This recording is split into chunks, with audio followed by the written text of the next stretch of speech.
Great.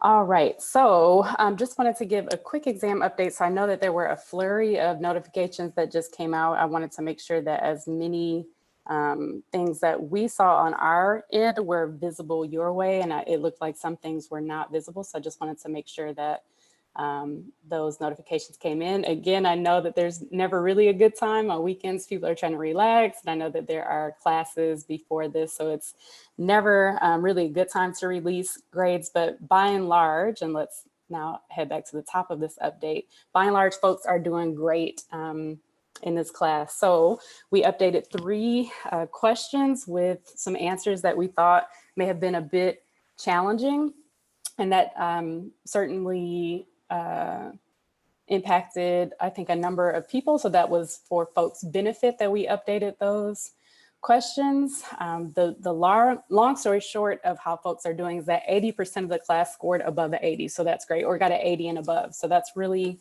great for your listening and your learning, and then for our assessment. So kudos to everyone on that hard work. I have been in touch with folks who did not reach that 80 threshold, and we will be meeting about their performance. So looking forward to talking to them. There was someone who got a 105, so that means they got every single question right, and they got a 5-point bonus on the extra credits, so kudos. And I also want to shout out Simone. I don't know if you're on yet, but Simone was the one who gave those really awesome infographics for the extra credit. I've never given extra credit in my life, but as soon as Simone sent it, I thought that those were super cool. So shout out to Simone. Thank you for that, for your contribution, which also really helped folks as well. So the person who got a 105 benefited from that, as did the folks throughout. So thank you again, Simone, for that. I was on the phone with IT today, and my understanding is that you should be able to go into assignments and midterm assessment to see the ones that are incorrect on your behalf. So let me just say this one time, and then I'll reiterate this. The goal is for this test not to be something that we are sending to other people or to take for our own keeping. So please just look at it on the screen. Please do not share it with other folks. Please don't screenshot it. Please don't do anything that would compromise the integrity of this exam. And I'm going to hope that the attestment that you signed off on will extend to this. So please just utilize integrity with the exam. So please go in and check to see if you can see the answers that you got wrong. If we do not see that, so if you all are not able to see that, please just let me know while we're in class today at some point, and I'll get back on the horn with IT. But there's nothing that I can see from my student view. It's Canvas is sometimes challenging. So just let me know if that's not something that you can see. We can't see it. Yeah. Okay, good to know. I saw the chat starting to respond. Okay, so I'll check back in with IT, and I'm all set. So I don't think it would be an individual person basis. If one person can't see it, I don't think anyone can. So I'll call IT again, but I especially want to be able to go over the answers with students that didn't get that 80% threshold. So at the very least, if you meet with me, I can do a screen share if we don't have a large scale way of showing those for right now. Okay, and so that's it with respect to the exam update. And again, there were a number of notifications, but you already received those grades for your other assignments thus far. So there are only a few that we need to manually enter, which are the literature review, like attendance. So if you attended the literature review, and essentially if you sent in the quiz that said that you did that, you got full credit on that. So that's one thing that we have to manually enter that's available right now. And I think the other scores that were sent out today should round out the available scores. So that is my update with respect to assignments. I'm going to keep it moving for right now just because we have some guests, but if you have any questions, comments, or concerns, please drop them in the chat or feel free to stay after class. All right, so our journey today, we're going to jump into the Kahoot. We have a guest lecture, both in theory and in practice, so really excited to have them here today. Do some quick group activities, and at the end, I'm gonna do an assessment with you all just to see how it is that you're feeling before we hop out of class. So take it away, future Dr. Best. Okay, hello everyone. Here is the Kahoot pin for today's Kahoot game, 6656694.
In case folks are wondering what's happening, it seems that when people might have Wi-Fi issues and like someone gets kicked out of the game, the Kahoot will start over with the countdown. Or if people are still trying to join, it'll start back over in half 15 seconds. So that seems to be the issue.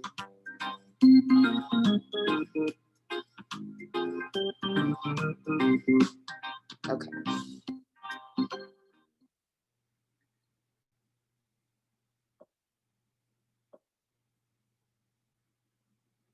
Motivational interviewing often focuses on feedback about blank parameters, subjective or objective.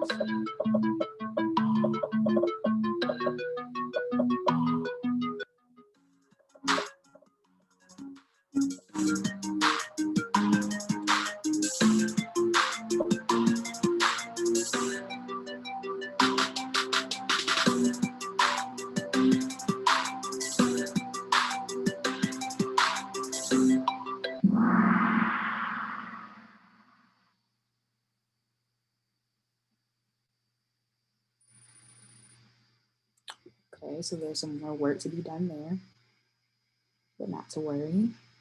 How is motivational interviewing different from client-centered counseling? It is consciously goal-oriented.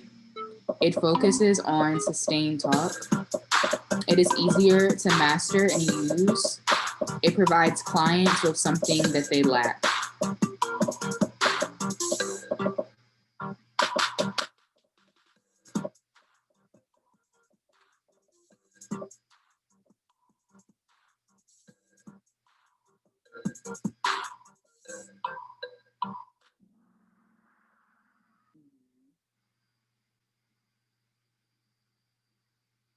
Good job, guys.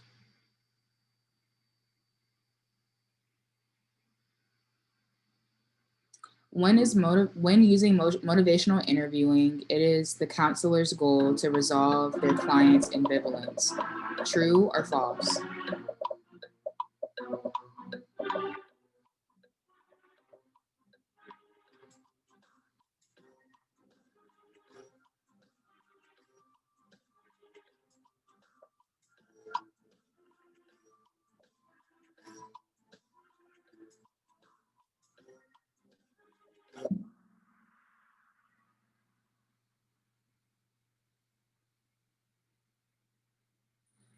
Okay, half and half.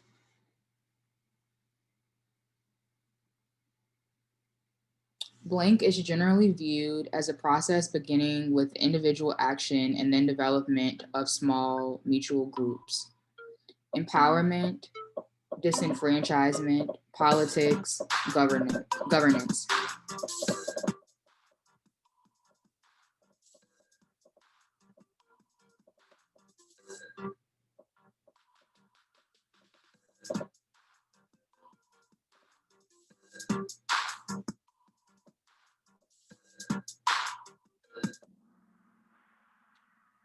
Okay.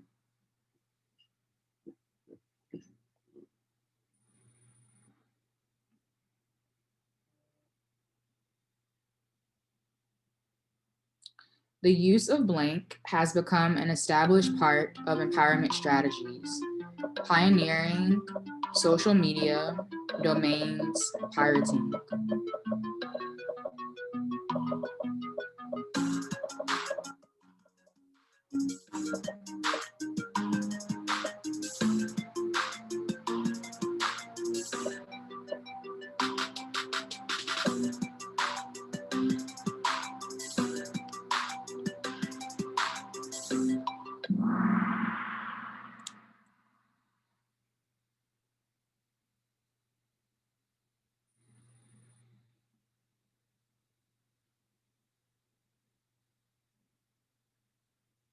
Knowledge gained through research benefits the overall health status of the community.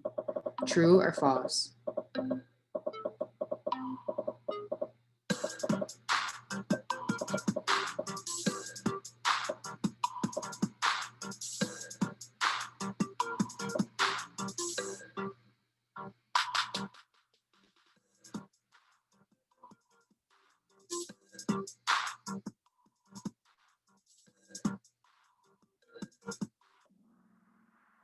Mhm.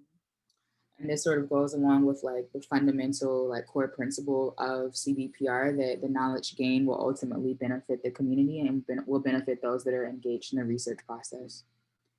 MI, or motivational interviewing, begins with the assumption and honoring of personal autonomy that people make their own behavioral choices. True or false?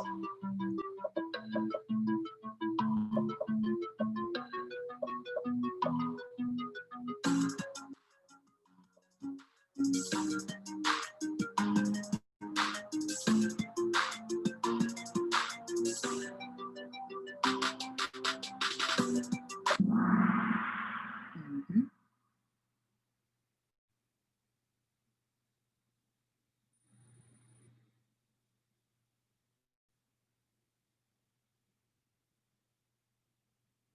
What are the technical aspects of motivational interviewing? Expressing empathy, supporting self efficacy or optimism for change, rolling with resistance, all of the above.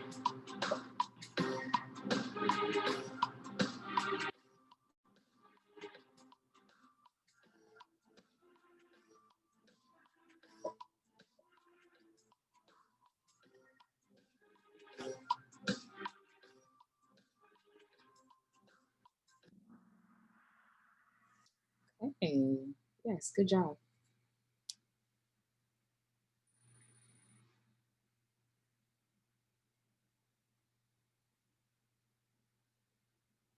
Motivational interviewing puts the therapist in the expert role and places the client in the position of accepting the advice being imparted. True or false?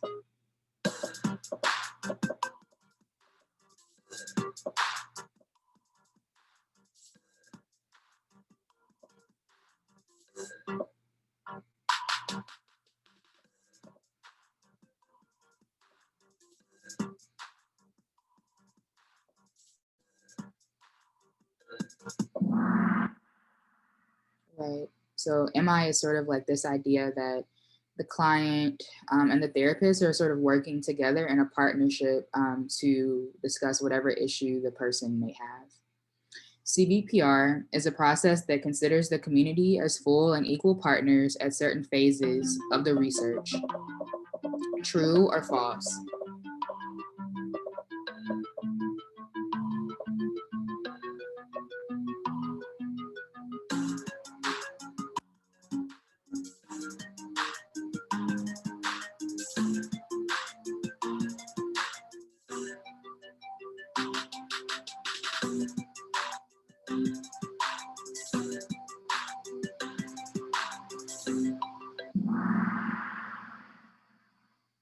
Okay, so the key part here is the certain phases part.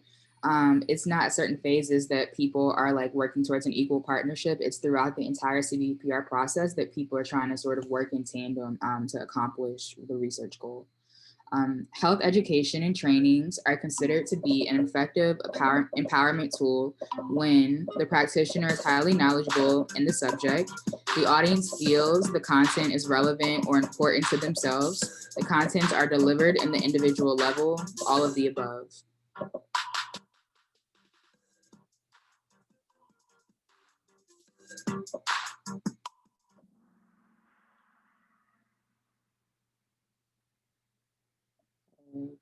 Okay.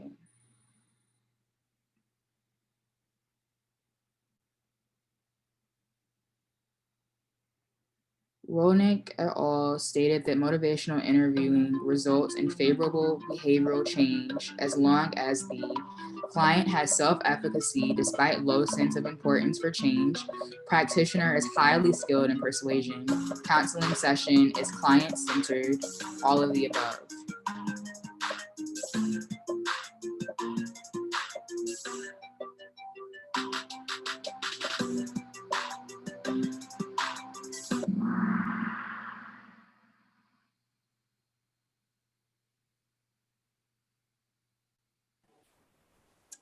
Okay, so lots of motivational interviewing clarity that we will iron out on Wednesday. So thank you for that, Janae, and thanks everyone for your hard work on that. Again, I know it differs a bit on weeks where you may just be prepping for Monday and not having read for Wednesday. So that's just stuff that we know we need to attend to. So no worries on that. All right, well, I'm super excited to bring back just for one quick slide here. A few slides, I'm sorry. So again, just as a recap for those who may not have been here at the very beginning, with respect to organizational frameworks, we've gone through individual as an ecological level. Then we dipped a bit into interpersonal, and now we're going to, the community level. So really excited to introduce CBPR today and then motivational interviewing on Wednesday to you. And just a refresher of what that might look like. So today we have Angela Reyes and Cheryl Wire. Cheryl's picture here is showing her genius. And so I just wanted to indicate that's what we've got going on for her. So let me do just brief bios of our fantastic speakers. One moment. Not again. For some reason, my phone is not updating with the notes that are on my computer. So 1 second, I'm going to stop sharing and I'll just read them aloud. All right, so for Cheryl, she's the former manager of the Michigan Department of Health and Human Services Office of Equity and Minority Health. In that capacity, she directed efforts to improve health equity for racial and ethnic minority and tribal populations in Michigan. Under her leadership, that office activities included improving available data, raising awareness, building local community capacity, and initiating program and policy efforts to eliminate health inequities among populations of color in Michigan. Her work includes a broad range of public health issues, including health equity, health disparities, and social justice, with a particular focus on populations of color. Ms. Ware received an MPH from the University of Michigan and a Bachelor of Arts from that other school, Michigan State University. And we're not going to talk about the game this weekend. We are not, Cheryl. Okay, and then Angela started DHDC in 1997 from her living room because she was tired of burying children, quote unquote. Ms. Reyes was born in Southwest Detroit and continues to reside there as a community activist for over 30 years. As a teenager, Angie began working with, quote, at-risk and gang-involved youth. She's the mother of 4 adult children and has 7 beautiful grandchildren. Passionate about education and policy, she received her master's in public health from the University of Michigan and is known for her expertise in critical policy issues that impact not only Southwest Detroit neighborhoods, but common issues facing other urban areas. Angela has addressed international and national audiences, sharing best practices in resolving community issues, including cultural awareness, youth gangs and violence, substance abuse, immigration, educational reform, CBPR, policy development, and community organizing. So without further ado, we welcome Cheryl and Angie. Welcome to our class. And you may remember these beautiful folks from our Cooked panel. We're so excited to see you all again. Welcome back. Thank you. All right, well, I'm gonna turn it over to you if you have access. Angie, did you want the ability to share, or Cheryl? Yes. Okay. I don't need it. I sent some slides on, so they're in where you have. Okay. Canvas, I believe. Okay. Thank you, Cheryl. Angie, I just gave you co-host ability there. Cheryl, you want to go first? I can do that. All right. Thank you for having me, and it's pretty exciting to be here. I was asked to present from a community perspective in relation to health behavior change. And I want to sort of start with some context, because that helps me. What I want to talk about is sort of an overview of narratives around health behavior, and then talk a little bit about, I see you're using the ecological model, how that fits into how we approach the work. I did work for the University of Michigan. I worked with Angie in terms of the CBPR programs, and I worked under Amy and Barbara, and you all know them. I did that for years, and I left there and went to the state of Michigan, where I directed the Office of Equity and Minority Health. It was a different name at the time. But the CBPR lessons and work that I did at U of M helped me move into a state level minority health program, and provided me with some really good basis for how we wanted to approach the work that we did there. It wasn't research, it was more community based. And but it was transferable, and I want to talk a little bit about how we did that. But first I want to talk about, and I'm going to put myself on a timer because I know I only have 15 minutes and I do not want to run over. But the context I want to talk about is 3 narratives around health. There's this first narrative about individual decision making and the independence of how people go about making decisions about their health. And I won't ascribe this to any particular country, because I think all 3 of these narratives can be going on at the same time in any given country or region or area. But this whole thought about health and disease, and that it's individual responsibility and individual actions and behaviors that sort of determine long-term what kind of health status they'll have and what kind of health impact they'll have. And it talks a lot more about self-efficacy around health. So that's one narrative I want to kind of hold over here.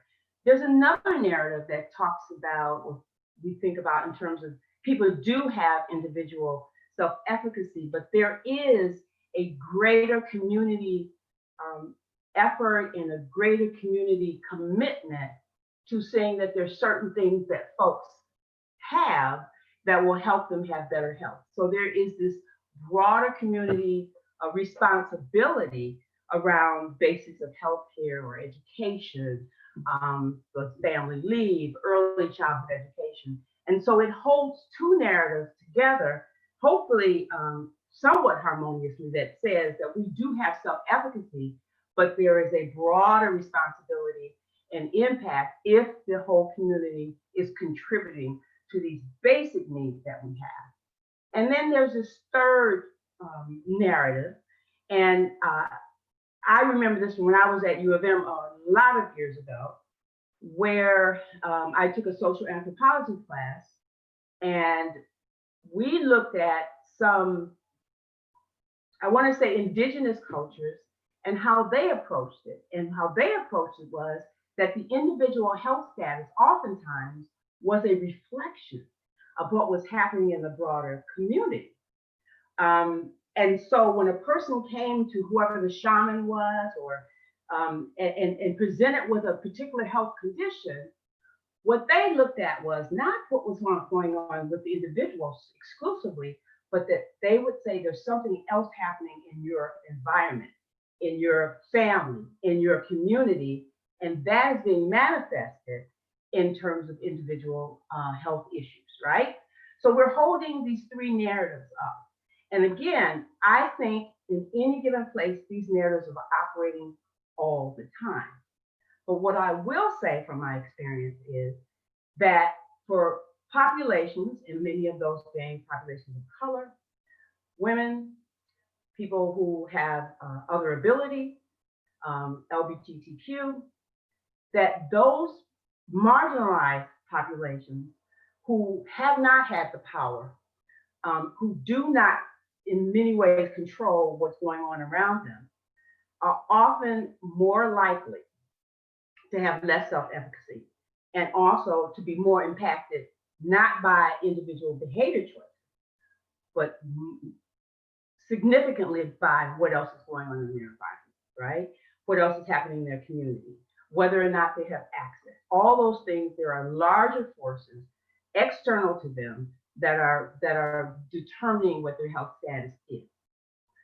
So I want to hold those three things up, because in my mind, when we wanted to approach how we were going to run this office at the state level and how we were going to address the needs of minority populations, we had to think about that. And I almost want to say, so if you have the ecological model, and I saw you already had that up, and I sent that through a slide, I think we need to look at it.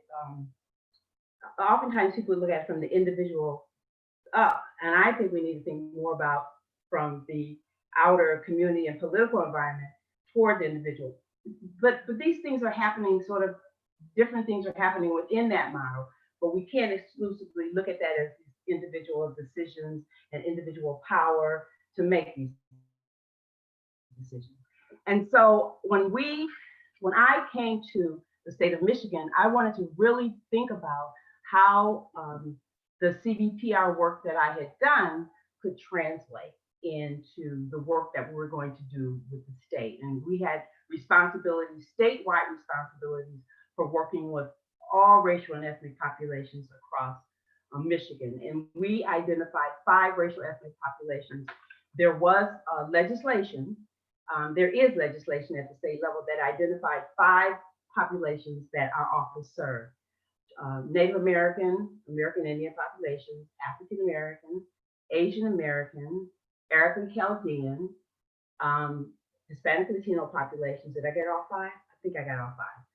And so we were responsible for being responsive to all of those communities and working with them. And so one of the things that we wanted to do when we first got there was, nobody had gone across the state to ask folks what was really important to them in their community.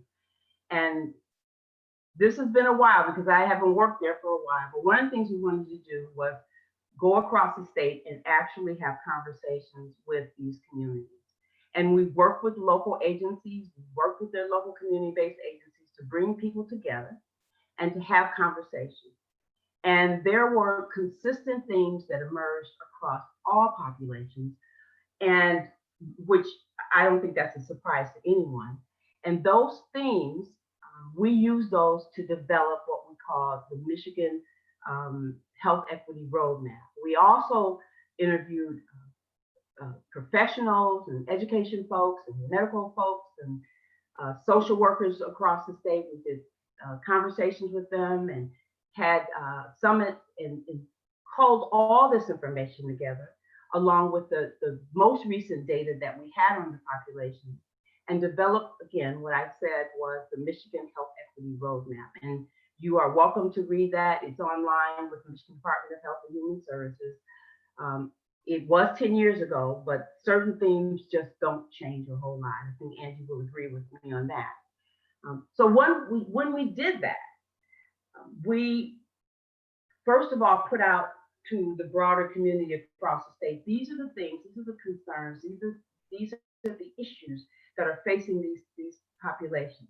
And these are the things that our state needed to be responsive to. And not just at the state level, but it was a document for community-based agencies, for medical providers, for schools of public health, for folks who are working in community. How do we go about addressing the health inequities? And there were 5 key recommendations, and I will not bother to go over those. You can look at the document. What I want to talk about, though, is one of the responses that we, as part of the state, decided we would do. What were the recommendations that we were going to put into action? And one of the things that we developed was what we call our community capacity building model. And again, those slides that you have, you'll see the 5 key components. And I like to say that community capacity building model used a lot of what we learned from community-based participatory research, but transferring it or translating it into community-based programs, because we were not necessarily doing research. There were 5 key components that we decided had to be a part of any community-based program that we were funding. And one of the things our office did was fund people across the state, different, whether it be some hospital community-based community entities or local community-based agencies. There were a wide range of folks that we would fund, but there was a model that we said they should follow in order to truly involve community in the work that they were doing or the issues they were trying to address. And so very quickly, I will talk about the components of our capacity building model. The first thing was that there had to be, at some level, a needs assessment of the community they were proposing to work with.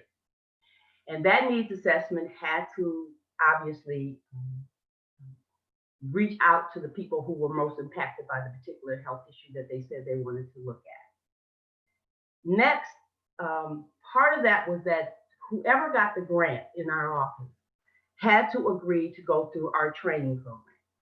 And the reason we thought that was very important is that there are a lot of organizations that are working and doing really good work out there in the community, but unless they have a basis in understanding this notion of social determinants, of understanding social determinants of health equity, racism and how it plays in terms of the conditions that folks are dealing with, and having a basic theoretical knowledge, not necessarily they're going to grad school, but they needed to have language that we could all understand. And so one of the things that we put together was a 3-day training, and anybody who got funded through our program went through this training. And a lot of understanding what social determinants were, what strategies were, that kind of thing. The other thing we did was we told whoever got funded, we funded people before the intervention was actually articulated. Now, I'll explain why. It's one thing to put an RFP out and tell people, we want you to respond to this RFP, we want you to do this, this, and this. We never did it that way. We'd say, this is a broad concept of what we're funding. And when people applied, we would select folks. In fact, we would select more people than we could fund. And they had 1 year to put an intervention in place. And before that, that's where the needs assessment happened. That's where they did the training. That's where they work with their communities to together develop the intervention and what it was going to look like. And all of that happened before the actual big funding happened. Because we thought it was important that if they were going to address something in their community had to work with them, and they had to work with their community members to say, okay, this is what this intervention is going to look like based on what we told you the issue was. And it was a little bit different from most places that you'll find who will put out an RFP that's very descriptive and very prescriptive. We didn't do that. We said it had to be organic in some kind of way. And so once people, after that first year of funding, they would send back to us this finalized now intervention that they were going to do with their community. And we would then look at all those components. Was there community involvement? Did folks go to training? Was there a needs assessment done? And we assisted with that. We assisted with data from our office, all of that. And that's how we decided who would get the final funding for the intervention. And that intervention had to have a community committee that a community group that worked with them all along. I don't want to call it a board. I'll call it maybe a committee. And it had to be multidisciplinary. It had to have different entities from across the community, and they guided the intervention through the life of the grant. And the other thing we did was we always asked or required that there be an evaluation component. And part of the funding, we would fund each entity to hire a local evaluator that they identify. And that local evaluator would work with them through the life of that project. And so that's how that's kind of how we did it, that I thought was a little bit different from normally how you see grant funding for entities for public health entities or public health programs. We wanted to make sure it was community-based and participatory through the life of the grant period. And that was our approach to community-based capacity building at the Michigan Department of Community Health and Human Services. And I think I pretty much out of time. Thank you.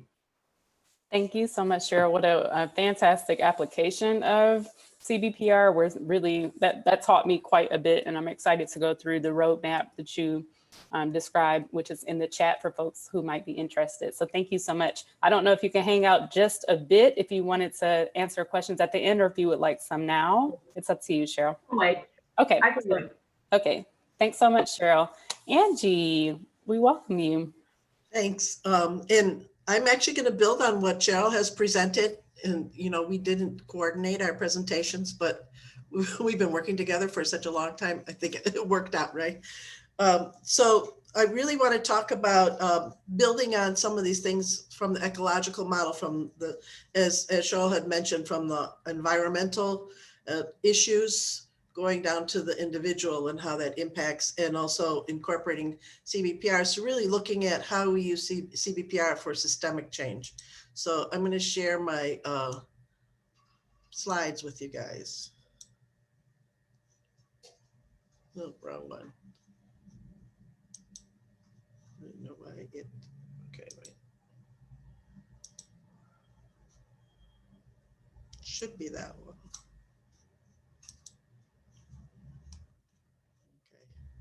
Okay, I will start from the top. Okay, I have two screens, so it's acting a little weird. But anyway, so really using CBPR as a tool for systemic change and how it impacts communities as a whole. So I just wanted to give you a little brief overview of my organization first. As it was mentioned earlier that I started DHEC because there was a high level of actually gang violence in my community at the time. And I'd been working with a lot of young people who had been involved in gangs, was going to funerals like 3-4 times a month. So really started by forming the GRACE program, which was a gang retirement program, and working on forming a truce between the leadership of several rival gangs. I don't know if any of you are old enough to remember the what used to be Devil's Night and then turned to Angel's Night, but this was one of the first times when we had a reduction in the amount of fires in Detroit on the nights before Halloween. This is just a brief mission, and we had Dia de los Muertos Ofrenda, or offering for one of our longtime staff that just passed. So really our mission is to make a difference by creating life-changing opportunities for youth and families. And I'm sorry to interrupt, Angie. We can't see yes. the change. We just see the Oh, the first sorry. slide. No, You no saw worries. the first slide? It's the title slide. Oh, okay. Wait. You see No, unfortunately, nothing has moved. Zoom slideshow.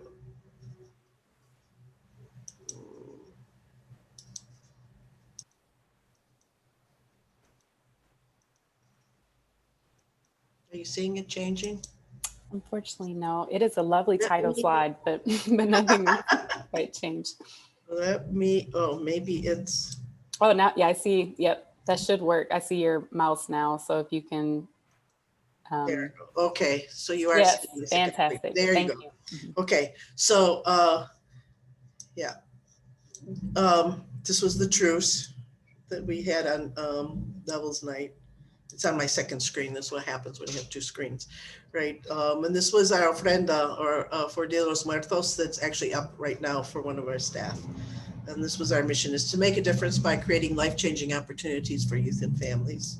And this past year, we've served almost 50,000 people in youth and family services, but we also do a lot of community organizing and advocacy, both in Detroit and working with other Latino organizations across the state of Michigan to increase their capacity to do organizing and policy change. So I wanted to mention the Detroit URC, which I think some of you probably know somewhat about. And normally in our dissemination policies that we have, I would be presenting this part, co-presenting with probably Amy or Barbara, but they're not here right now. So, but they do know, I did share the slides with them, and the fact that I was presenting as part of our agreements and how we do dissemination.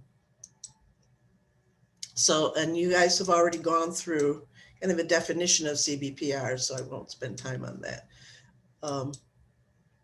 So I want to talk a little bit first about one of the projects that we did with the URC for community-based organizations in conducting CBPR, because one of the big issues is that a lot of organizations like mine get approached by researchers all the time to conduct research. And it's really hard for a lot of organizations and individuals in the community to try to figure out when and how to get involved and what really are the rights that they have with researchers, especially because particularly communities of color and poor communities have a really bad history sometimes with researchers, where research has actually harmed communities. So people that can be really hesitant, or else sometimes they say yes to everything without really knowing what really are their rights. So we created this training for community organizations. You may have seen this already. I don't know if you guys are familiar with the continuum for research of where the amount of power and control that community members have in conducting research. So community-based participatory research is here towards the right. I often say it should be reversed. It should be left, and this should be on the left and this should be on the right. But anyway, there are some organizations that can conduct their own research. So they're all the way on the right, but this is CBPR is here where community members do have equal amount of responsibility and power. So we first talk with community members about why would you want to conduct research, and what are some of the ways that we do research now by looking at some of the data that may be existing out there, and why would you want to use it for your own organization. And then we talked about establishing equitable relationships with the researcher, and what does that really look like. So looking at who initiates it, because sometimes it may be a researcher that approaches us, maybe a funder that says, we want you to work with a researcher to answer a question or do an evaluation. But that also may be that the community is looking for answers to a question or trying to solve a problem, and is looking to reach out to a researcher. And then looking at what are some of the questions you need to be asking a researcher before you get involved to make the decision about when and how to be involved, and what are your rights, and what are some of the tools for negotiating that. So these are some of the, what we have determined are the community's rights in research. So shared power and decision-making, which also includes equity and sharing resources like money, being able to see the budget, which is something that doesn't always happen, rarely happens when there's somebody who's conducting research unless they're following CBPR principles. Really collaborating with mutual respect, paying attention to that community's cultural, language and political context and the historical context. What's happening in that community at that particular time? How are they interpreting the things that are happening? That there has to be some kind of benefit coming back to the community. It's not just research that happens in a community and then the research goes away. So there's always, almost always an intervention or a policy advocacy change that comes back to the community. So those who are the subject of the research are also benefiting. And also access to and ownership of the data is shared. So the community also has a right to say, what's going to happen to this data? Can we use it for other things? Who gets to use it and for what? And then co-learning, which acknowledges that the community has just as much knowledge and expertise in many different areas as the researchers do. So having that mutual opportunities to learn from each other and be respectful of each other. So this is an exercise that we do with the community members where we read different scenarios to them and we have them decide whether they would, yes, get involved with the research, no, or maybe they need some more information to decide. So maybe, and we go through and discuss each one of those scenarios. Like, what if a researcher approaches you and they've already written a grant and they just want you to be part of the project afterwards or be on an advisory committee? Or what if your organization is overwhelmed right now, doesn't have the capacity? Or what if the researcher has a bad reputation? Or alternatively, a good reputation, and they're working on something that's important to your community. So all of those things people need to weigh and understand before they decide to get involved in a researcher, so that it's a decent relationship that benefits both the community and the researcher, because we also don't want the researcher to be burnt by trying to work with community either, which can happen too if people are not ready and have the capacity to really work and conduct research. And then we give folks kind of a real life example of how CBPR is in practice. So I want to talk with you guys right now about CAFE, the community-based participatory research project that was community action to promote healthy environments. And Amy Schultz is the PI on this. And these are all the different partner organizations. So this was a partnership of partnerships. So there were 3 URC. The URC was one partner.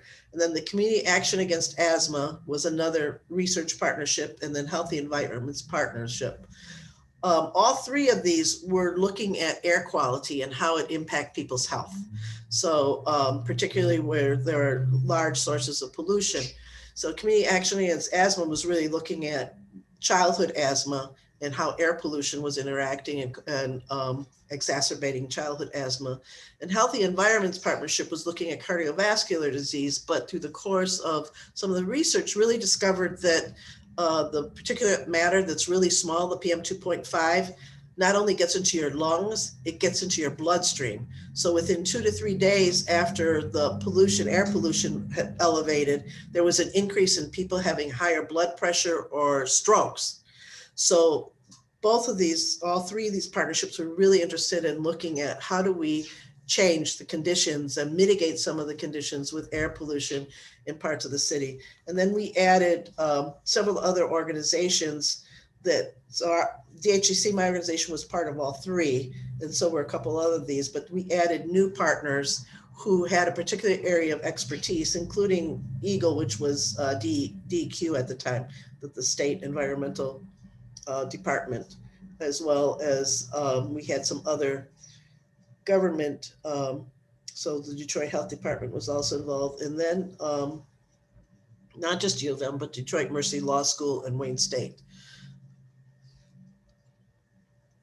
So the overarching goal was for us to create a public health action plan that did a lot of both secondary and primary research around air pollution and its adverse health effects, and then develop a lot of recommendations on how to mitigate those and what were some actions that you could take as an individual, as a community, and as policy change.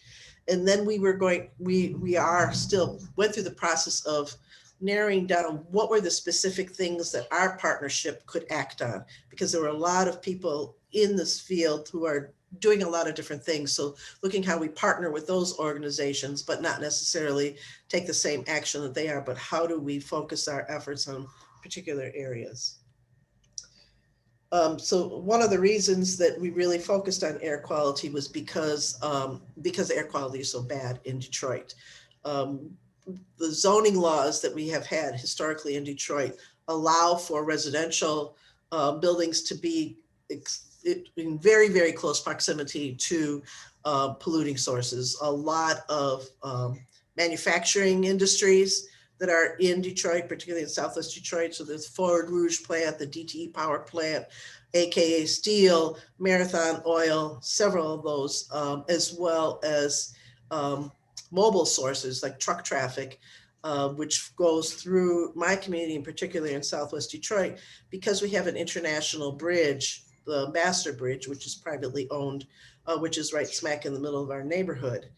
And then we also have the trade winds that come from some of the coal burning plants in the Southwest, so that those plants also come like Pennsylvania, well, Southeast rather, Pennsylvania, those places we get the air pollution from those sources too.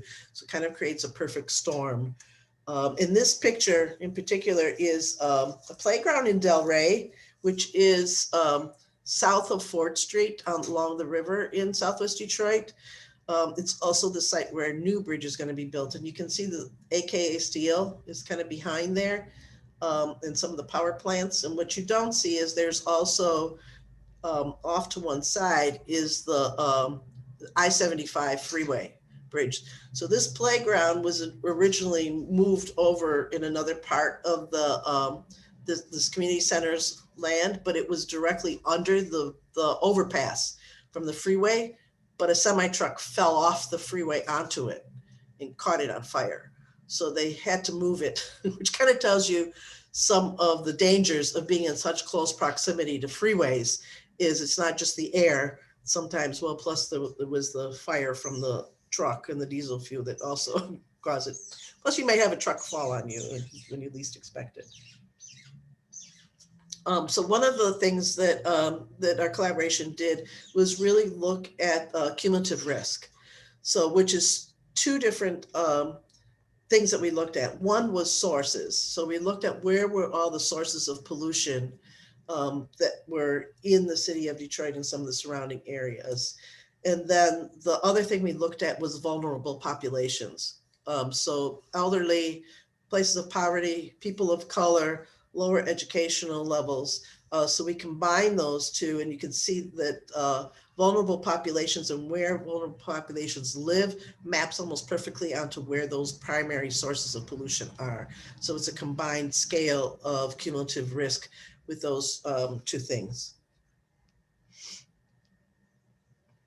We were also able to quantify some of the health impacts, because for some people it's a matter of money, right?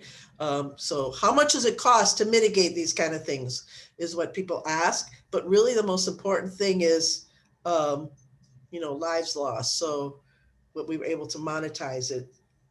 If air pollution was reduced in the city of Detroit, we would have a reduction of 690 deaths, 1,800 hospitalization and emergency room visits, thousands of missed school and work days.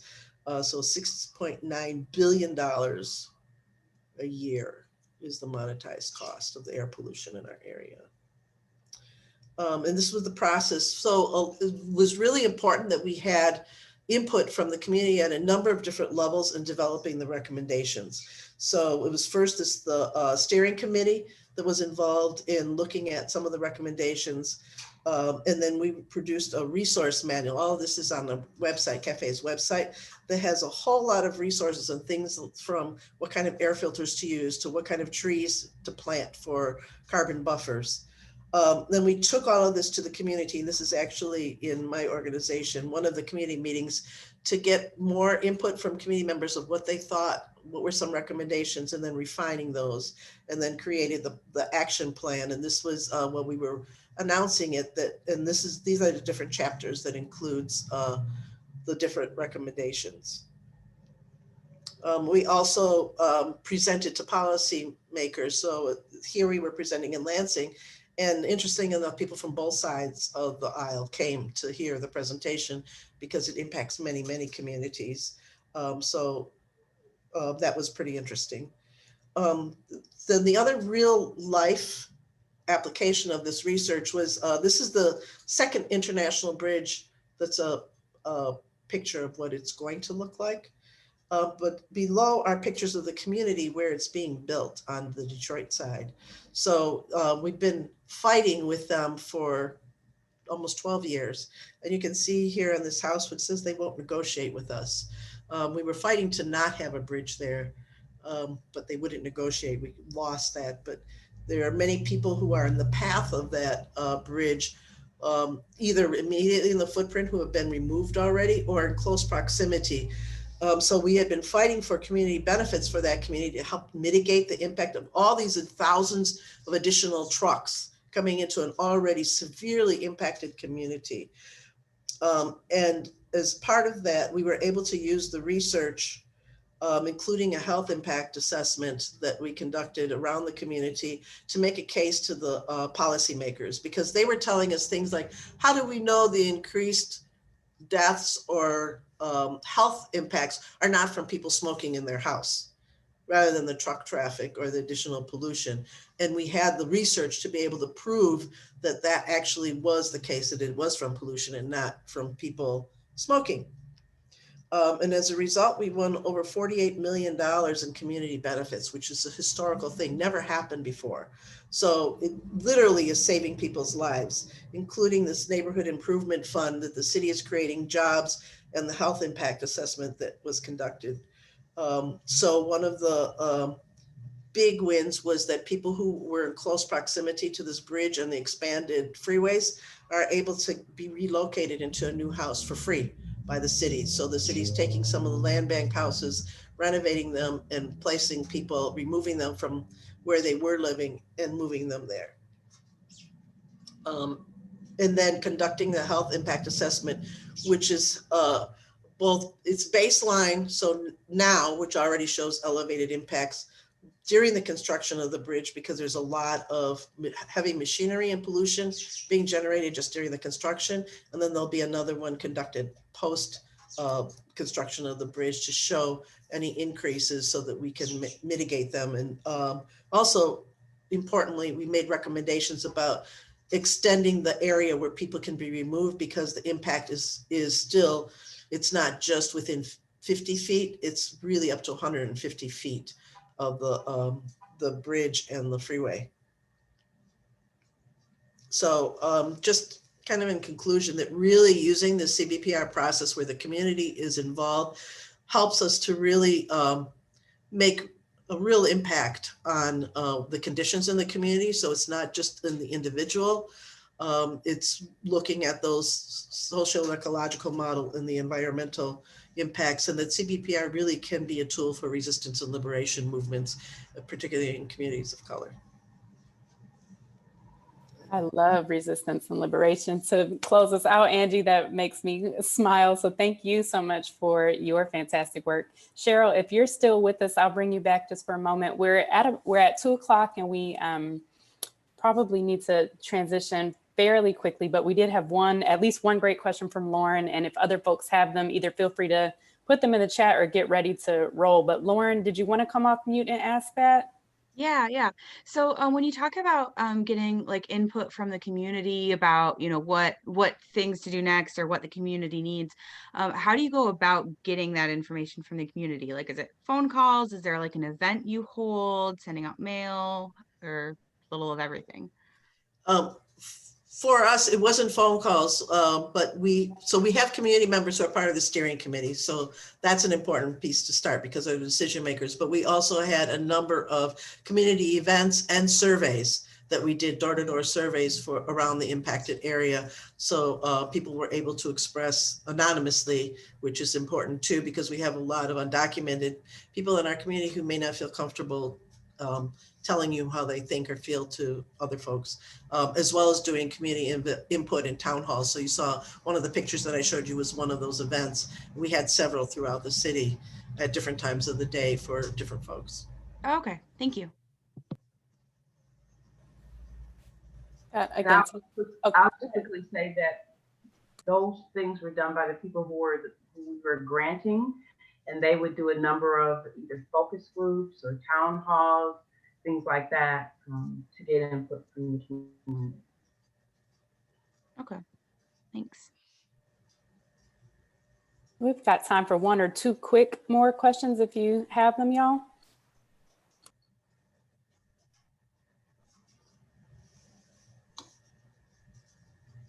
Is my mic working? Yep, we got you, Tess. Okay, I was looking at the roadmap.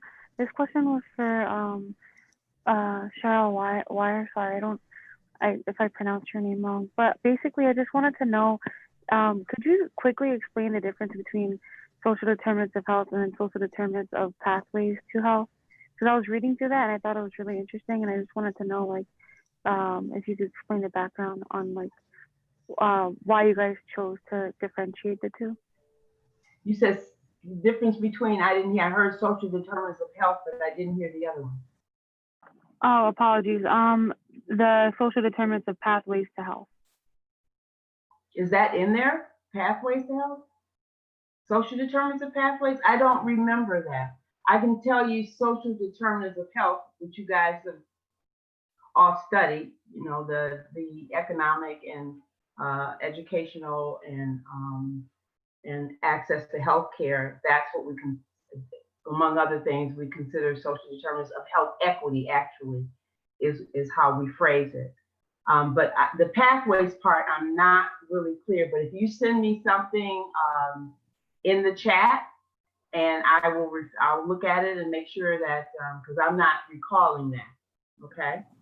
Cheryl, it may just be a language piece too, because I just saw what Taz is saying in the PDF, and it may just be the various pathways that the determinants go on. So you have it spelled out: social inequality, economic factors, and it just looks like a stepping stone kind of approach rather than the general kind of arrows that are going in between everything. It just looks more sequential.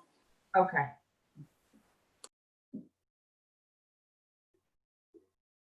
Any other quick burning questions for these fantastic folks today?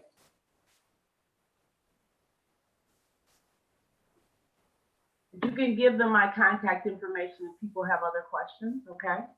Cheryl, thank you. And maybe I'll ask this very quickly before we hop off. One of the Kahoot questions today asked about integrating community members at certain steps of the research pathway rather than the entire piece. And of course, it was a tricky kind of question, so I think that caught folks. But if you could succinctly state why that is challenging to communities, if we only keep folks to certain parts of the relationship. If you could say, like, maybe one thing that you've seen that might be problematic with that, or belief in what it is that you know that would prove challenging in that conceptualization that might be helpful for students. Well, for me, I think unless you work with the community from the very beginning, you come in with your own ideas about what the community needs. And we've seen in many programs where people go off in different directions, and the community members will say, well, that's not really what we wanted at all. You know, this issue that we're having is because of this, and this is what we, and it changes the research, and it changes the program. At least that's my feeling. And so unless you have community input from the very beginning, then you aren't moving in the direction that folks really feel are the basis of the question, or the basis of the issue. So I just think it's really important if you're talking about impacting something that is negatively affecting a particular community or group of people. Thanks, Right, and Cheryl. I would add, you know, at the end part is really one, interpreting the data, because it can have different meanings. And if you don't understand the context of your community, you can come up with a completely different conclusion about what that data really means without the people who are living that experience. And then dissemination is critically important too, because otherwise, if you don't get that information back to the community that you just researched, then what good is it, right? So it's really all along the way. Absolutely. Beautifully said. And thank you both so much for your time today. Let's give them some applause and some gratitude. We thank you so much. Once again, blowing my mind. I really appreciate your work and can't wait to work with you all in person and get the meal that we promised in person as well. And I want to thank Janae for all of her work, Yes, their work in doing this. getting us set up. Yes. Thank you so much. Thank Thank you. you again. All right. Well, enjoy your day and we'll Thank see you you. soon. Bye-bye. All right, so we are at 2:07, which is a challenge as always. So let me just indicate very quickly, when we post the slides, there is a very in-depth community, and I'm just scrolling just so you can see an in-depth community presentation with respect to more of the theoretical practice. So today you got a practical application. Angie had a few slides on the theoretical piece and kind of hopped over that quickly. But if you are interested in more of the theoretical background on CBPR, in addition to the readings, you can take a look at these slides here on the PowerPoint when they're uploaded. So a good 40 or so slides. What we'll do here, instead of breaking out into groups, because it's just not going to be enough time for that, is to think about how the principles of CBPR might encourage mask wearing. So instead, again, of going into a group, there is the Google Doc for the in-class activities. I'm just going to drop that so you have access to some of the content that I'm looking at today. Haley, I'm going to, I can post them today for sure. I can do that. There's no big surprises for Wednesday, so I'll do that. So take a look at the in-class assignment, or excuse me, in-class activities, and scroll to week 10, class 1. So week 10, class 2 is at the top. Go down to the second page for week 10, class 1. I'm just going to show you some of the resources that are available to you. So there is an article on how to script and shoot. I know that some people have started turning in their videos, and that's fantastic. So for folks who might need a little more help on this, on the last few days, you're more than welcome to check out how to script and shoot. So that link there. And then if you do want to get fancy, again, you do not have to get fancy. I'm going to underscore that, circle it, and highlight it. You don't have to get fancy. For those of you that do want to get fancy or learn a little more about it, there's some editing and recording links there as well. So let's just talk out in a few minutes how the process of CBPR may help to encourage mask wearing. There was one article that I found in that hyperlink here where it says skim this new article. So that's a CBPR article for Black communities in COVID right now. So it's a really useful tool in thinking about applying CBR strategies, especially to something like mask wearing. So you're welcome to just use that as a reference to skim through. So what we were going to do was draft a script with each other today. So let's just talk about some of the things that one might consider in your scripting. We've talked about some of these before when we've worked together on Twitter threads and IG. So as we're thinking about the population, as we're thinking about some of the CBPR principles, some of the things that would be important to consider are the length of the video. So if you have 1 minute, that might be something that can be useful for an IG or for TikTok as an example. So just being mindful of the length of the video. I wrote the time that it takes to catch the audience. So if you're in like 30 seconds in and folks haven't figured out what it is that you're talking about yet, or there's not something to hook folks in, you're probably going to lose them. They're going to probably click off of your video or keep scrolling, right? So you want to think about what's catchy at the very beginning to get them pulled in. And then we also need to be mindful of things like using relatable and easy to understand language. So go ahead. It's going to be hard for me to toggle between screens. So if you want to come off mute and tell me other things that might be important to consider as you're developing your CBPR video, that would be really helpful. What else is important? I think the use of language is also important. Realizing different communities may have different jargon for things, or understanding that most people don't use like technical or scientific jargon in their everyday life. Right. So if we're using like Detroiters, we shouldn't, like, because we're just talking to like a lay population, essentially, we shouldn't be like maybe super statistic heavy or like just like scientific. It's just like knowing your audience and what they will be most receptive to. Right. So another way that I might say that is if you, and I think we may have mentioned this statistic before, but understanding that on average, nationally, 25% of people have a collegiate degree of some sort. In Detroit, that statistic is 10%, right? So the average person that you're talking to is going to have less than a college degree if we're talking about Detroit, and understanding what that might mean for the intake of language, right? So that's really helpful. Thinking about language, jargon, regional speak, all of that with respect to language. How about some other things?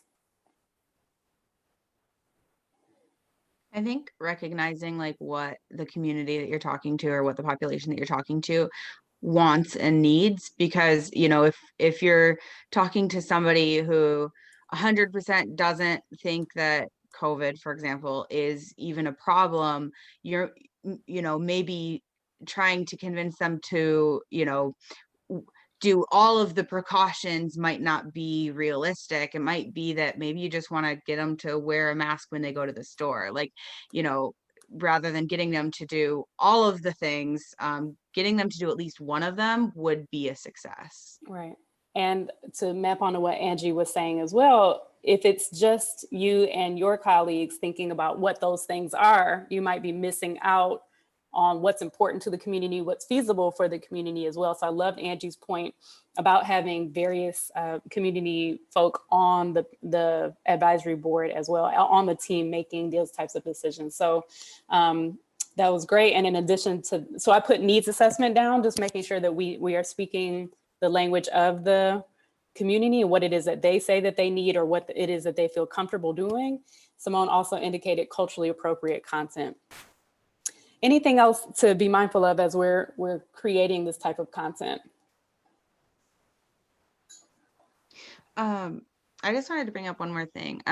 The county that I was working in, they made a decision back in June when they were making a mask mandate. That they included language in the mask mandate that said that people of color who felt they had a heightened sense of racial profiling or felt that they might be racial profiled if they wore a mask did not need to wear a mask. And it actually made national headlines because a lot of people were, I mean, both people of color and people not of color were kind of like outraged about the phrasing, and then even people within our community reached out to the Board of Commissioners and said that wasn't okay. Yeah. And you know, the problem is they didn't really talk to people in the community. So you know, they did what they thought people might be receptive to, you know, especially with all like the racial tensions that had been going on, especially in June, and it really backfired on them. So yeah, Lauren, that's a great point. And we'll conclude by saying that prior to this year, there were mandates by, like, you know, small p policy around certain stores. Say that this were Philadelphia. At one point, people were wearing like these wind protecting masks on the East Coast, or in a lot of cities that have very tall buildings that you have to pass through. There's like a wind tunnel that will just knock you out, and it would get that cold, or it would be a lot of wind where people would want to wear these face protective masks. So it would cover the nose and the bottom of the mouth. And there would be policies on doors that said you can't wear that mask. And for store owners, they said it was because they couldn't identify folks. But again, these are people who are just trying to stay warm, right? So now, to Lauren's point, you're asking everyone to adopt this policy, even though you had just told people a few weeks ago, like, that's not something that you can do. It is an interesting confluence of the two that people just have to be really mindful of. What is it that these conflicting policies might be telling folks who have been at one point scolded for that same type of behavior? So really great point, Lauren. All right, we're at 2:17. This never works out. I don't understand. It's just not enough time for these things. Let me do just a super quick check-in with folks. Okay. So thank you for that. And again, I'm sorry that we don't have as much time to work together on that, but I'm hoping that those links will be helpful for those who still need to create their videos. All right, so I want to do some checking in with you all. We've got a quick poll happening. So wait, did I do it? Sorry. Question 1, have you made a decision regarding voting? So that can be whether you are going to vote or whether you're not, that's fine. But have you made a decision regarding voting and know how to enact it? So, yep, I'm all set. I need to talk through a plan with someone and would like help. And no, and I'm okay with that is question 1. And then for question 2, what would be helpful moving into tomorrow and the rest of the week? I'm all set, thanks. Some deep breathing exercises would be great. And taking a few minutes for myself would be my vote.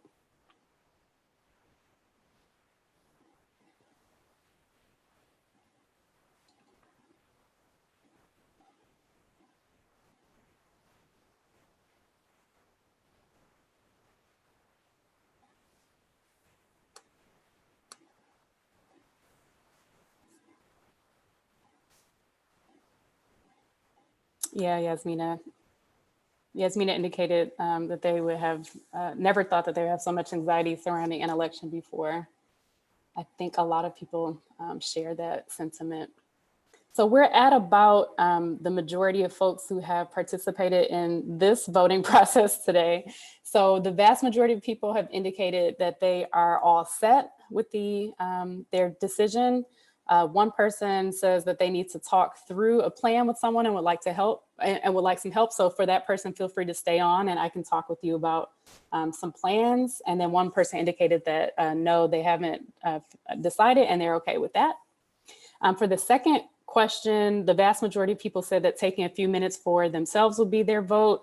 Some folks said that they're all set. And then a small minority said that some deep breathing exercises would be great. So let me just advance the slide just so that you can see. So I'll post this today. For some people who may think that some deep breathing exercises would be helpful, you can take a look at the notes of this slide.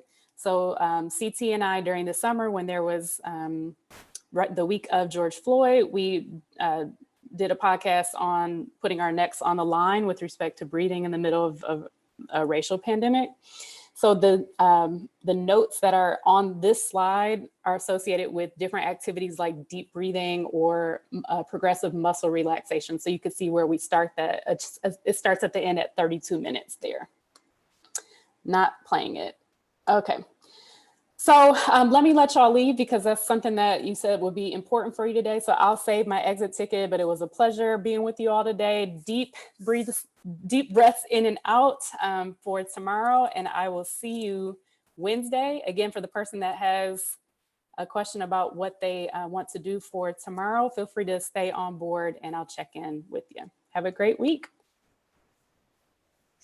Dr. Anderson, I just have Yeah. a quick question. Yeah. So, for the video, we're learning motivational interviewing on Wednesday, Right. but we can use motivational interviewing for our video. You sure can. Yep. So some people I Okay. know are really familiar with it or they got enough from the reading that they want to use it. So you're welcome to use that.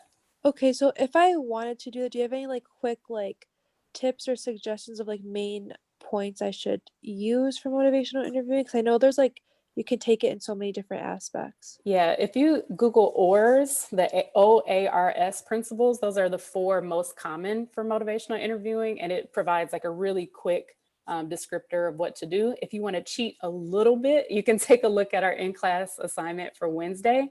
And that also has some like really clear questions or outlines of things to do.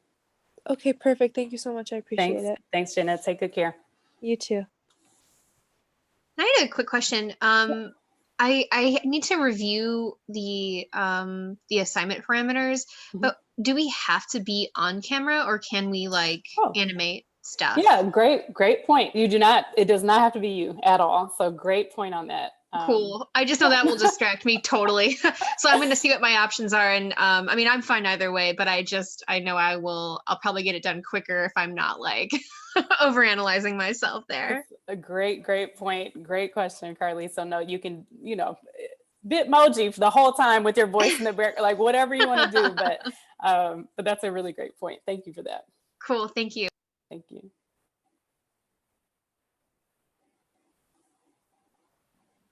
Hey, Dr. Anderson, I scheduled a meeting with you tomorrow, but I kind of forgot, like in that moment that tomorrow was election day. So I wanted to make sure, was it okay to still meet tomorrow, or do you prefer I pick another day? Yeah, I mean, I have it open. I thought I was going to work polls, and I ended up not. Anyway, so I am open. If you want to meet tomorrow, I'm open to it. It's really up to you. Yeah. Okay. Thank you. Okay. Hi, Lauren. I was just sticking around in case there are pertinent questions. Okay. Sorry. No, you're welcome to. Thanks, Lauren. But real quick, this is the article. It's the CNN article. So the county, I worked in the call center for COVID-19 in that county, and we had about 4 or 5 days of people calling us and yelling at us about either people calling us racist, some people who so it was mostly racist comments, asking, quote, what does people of color mean? Is peach a color? And but we did also have a lot of people who were legitimately now I feel like I'm being outcasted more than it was before. So anyway, I just thought I'd share the article of it kind of talks about when it was implemented and then also when it was taken back and what the comments were. I was reading voraciously this summer. So I remember, if not this article, I remember something along the line. So I'll make sure to